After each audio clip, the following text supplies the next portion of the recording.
terletak di Kabupaten Ngada, Flores, Provinsi Nusa Tenggara Timur, tepatnya 15 km ke arah selatan pusat dari kota Bajawa.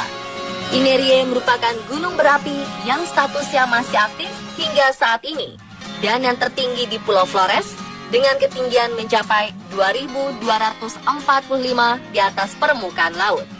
Gunung ini terakhir kali meletus pada 1970 dengan letusan terbesar yang terjadi pada 1880. Gunung ini terlihat sangat menonjol, berdiri menjulang di pesisir selatan Pulau Flores dengan puncak mengerucut sempurna, seperti halnya sebuah piramida yang tersusun alami. Inerie sendiri diambil dari kata ine yang berarti ibu dan rie yang berarti cantik, jika diartikan menjadi ibu yang cantik. Style membuat gunung ini terlihat sangat mengagumkan. Menariknya, gunung ini menyimpan sebuah mitos yang masih diyakini masyarakat sekitar, yaitu masyarakat meyakini sebuah batu besar sebagai penjelmaan dari sosok Jaramasi dan kuda tunggangannya. Jaramasi adalah seorang satria penjaga gunung Inerie.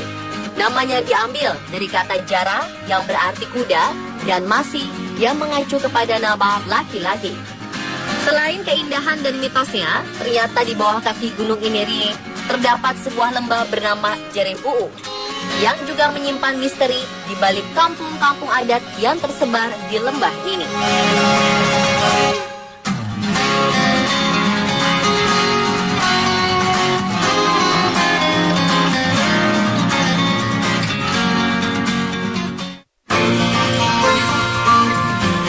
Kawasan Lembah Jerebuu adalah salah satu kawasan dalam wilayah Kabupaten Ngada. Tempat ini menjadi prioritas pemerintah daerah dalam mengembangkan pariwisata dan pelestarian kebudayaan. Masyarakat mengenal Jerebuu karena keeksotisan kampung-kampung adat yang tetap mempertahankan warisan leluhur dan budayanya. Kampung-kampung adat ini merupakan bagian dari etnis Ngada yang memiliki keunikan berupa tradisi dan gaya hidup tradisionalnya. Ini terlihat dari adanya batu-batu megalit yang mereka percayai sebagai tempat terakhir nenek moyang mereka. Beberapa kepala hewan seperti kerbau dan babi yang terpajang di depan rumah menandakan kemampuan mereka saat mengadakan acara-acara adat. Rumah adat Ngada disebut dengan Sao. Masyarakat kampung adat percaya rumah merupakan sesuatu yang hidup. Karenanya, mereka akan melakukan prosesi menyembelih kerbau untuk menghormati leluhur ketika membangun rumah. Sao Sakapu merupakan rumah utama yang dimiliki oleh keturunan perempuan.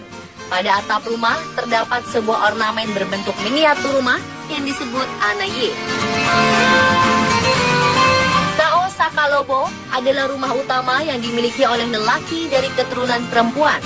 Pada atap rumah terdapat sebuah ornamen, yaitu sebuah figur manusia yang memegang senjata disebut arta. Di antara sepasang rumah utama, terdapat rumah pendukung yang disebut dengan Sao Kaka. Rumah ini tidak memiliki ornamen. Fungsinya sebagai rumah pendukung untuk keluarga yang tinggal di Sao Sakapu dan Sao Sakalobo. Masyarakat di kampung-kampung adat ini menggunakan sistem matrilineal, di mana yang mengatur alur keturunan adalah pihak perempuan.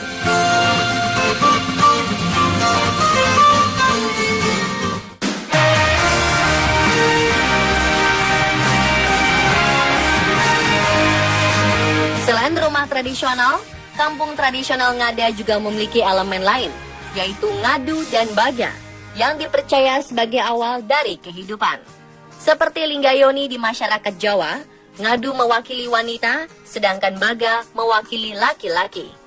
Ada 3 kampung adat yang memiliki cerita dan mitos tersendiri. Kampung Benang, Kampung Gurusina, dan Kampung Tololela. Kali ini, tim On The Spot berkesempatan mengungkap beberapa cerita mengenai misteri kampung-kampung adat di Lembah Jerebuu ini.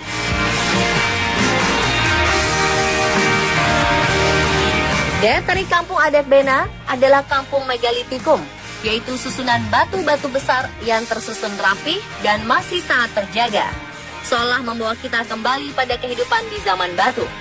Di balik hamparan bebatuan megalit dan formasi unik ini, ternyata tersimpan sebuah misteri.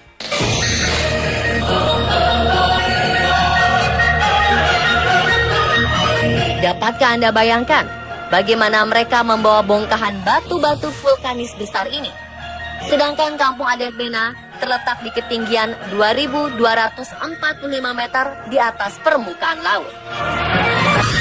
Menurut cerita, dahulu batu-batu besar ini dibawa oleh Dake.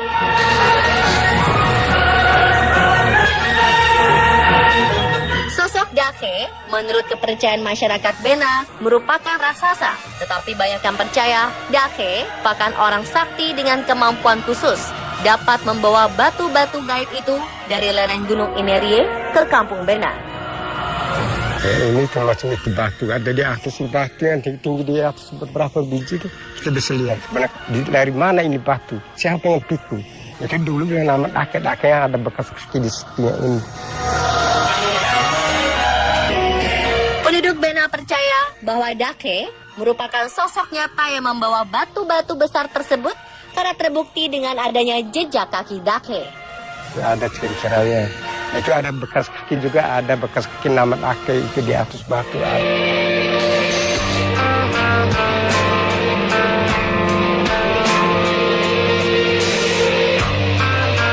Kampung adat Gurusina bertengger indah di kaki Gunung Inerie dengan ketinggian 409 meter di atas permukaan laut.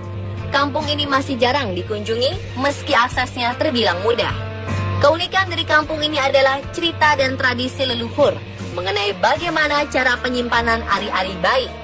Jika umumnya orang-orang akan menanam ari-ari bayi yang baru lahir di perkarangan rumah, berbeda dengan masyarakat kampung adat Gurusina, di mana mereka akan menggantung ari-ari di pohon futa menggunakan batok kelapa. Bapak Letuswao sebagai tokoh kampung adat Gurusina bercerita bagaimana tradisi ini dilakukan.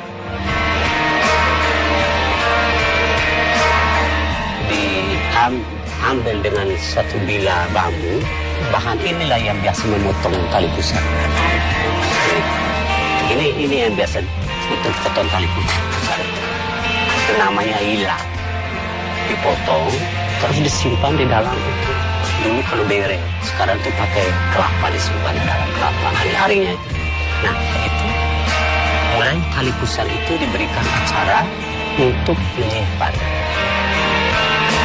Sayangnya, tradisi peninggalan leluhur ini harus hilang karena pohon futa sendiri sudah lama punah dan tidak pernah dijumpai lagi. Pohon futa adalah sejenis pohon karet yang bila disayat batangnya akan mengeluarkan getah berwarna putih seperti susu. Pohon futa itu nanti bicara di cabang itu disimpan, itu yang sudah punah. Kalau ada itu kita bisa lihat, itu jenis pohon macam getah dia itu namanya macam karet. Kalau dipotong namanya menel-nel, itu air susu. Uniknya, ada sedikit cerita magis di dalam tradisi tersebut.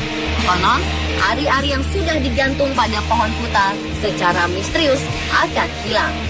Ari-ari itu yang sesudah disimpan, kalau bere itu diberi itu sejangka 3 bulan tuh ari-ari menghilang. Nah, di situ orang tua mengatakan hari-hari yang hilang itu dia sudah kembali ke dalam rahim ibu. Itu hari-hari itu bukan dimakan dulu, bukan dia langsung menghilang.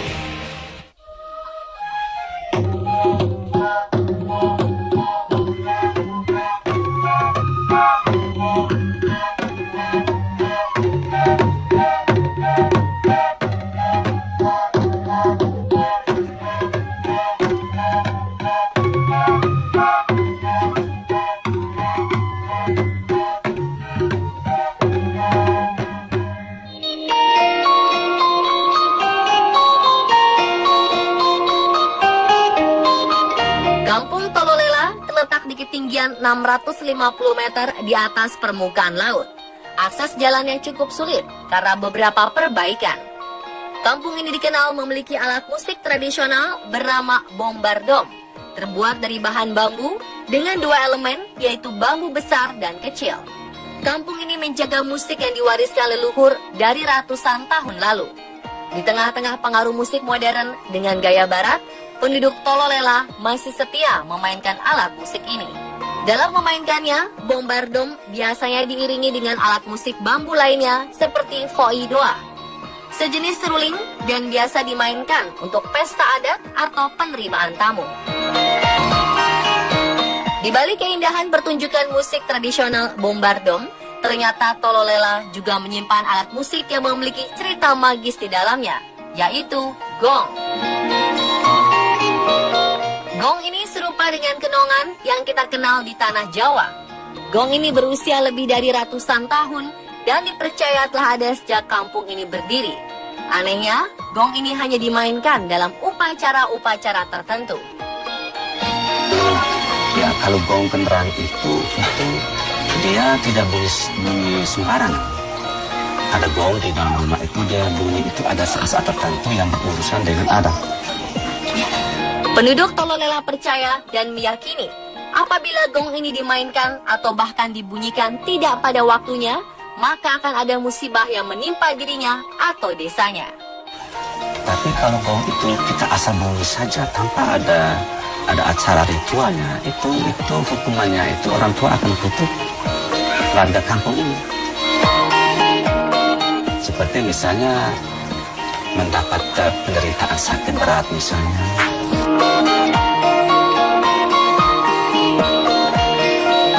Pemirsa, itulah cerita mistis tentang kampung-kampung adat lembah Jerebuu Flores.